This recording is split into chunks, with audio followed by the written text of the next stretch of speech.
साबिक वज़ीर दाखिला शेख रशीद की जानिब से ट्वीट किया गया है। 27 अप्रैल से हुकूमत की उल्टी गिनती शुरू है। शेख रशीद ने यह लिखा है वो ये कहते हैं कि मुज़ाकरात झांसा है, कौम को बेवकूफ़ बनाया जा रहा है। हुकूमत अदलिया का फैसला मानने से इनका आइन से खुली बगावत है।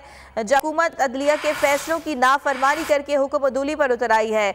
उन्होंने ट्वीट में यह भी लिखा कि इलेक्शन में जाने और अवाम को मुँह दिखाने के काबिल नहीं रहे हैं। साबिक वज़ीर दाखिला शेख रशीद ने ट्वीट किया है 27 अप्रैल से हुकूमत की उल्टी गिनती शुरू हो जाएगी। शेख रशीद ये कहते हैं कि मुज़ाकरात झांसा है, कौम को बेवकूफ़ बनाया जा रहा है। जबकि उनका ये भी लिखना है कि हुकूमत अदलिया के फैसलों की नाफरमानी करके हुक्म अदूली कर रही। अगर आपको ये वीडियो पसंद आई तो लाइक पर क्लिक करें। हवाए नफ्स की है हुक्मरानी, लुटेरा कर रहा है पासबानी। बोल न्यूज के मार्केटिंग हेड आकाश राम ताहा लापता, तफ्तीशी इदारे जवाब देने से कासिर। अहले खाना परेशान, बेटे की जुदाई में माँ गम से निढाल। जो बच्चो हिंदू हुआ पर आए थे जो को पाकिस्तानी, मुझे मेहरबानी करे पंहिंजो आकाश वापस कयो।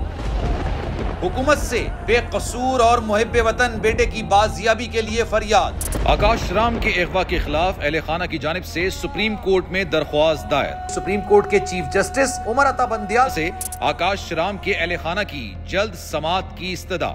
मुश्किल की इस घड़ी में आलमी मीडिया ने भी उठाई आवाज। CNN, आज तक, इंडिया टुडे, टाइम्स नाउ समेत आलमी मीडिया ने आकाश राम के अगवा के खिलाफ दिया बोल का साथ। उफ क्या जुल्म है, बोल इंसाफ का मुंतजिर। सब्सक्राइब करें और बेल दबाएं ताकि कोई खबर रह न जाए।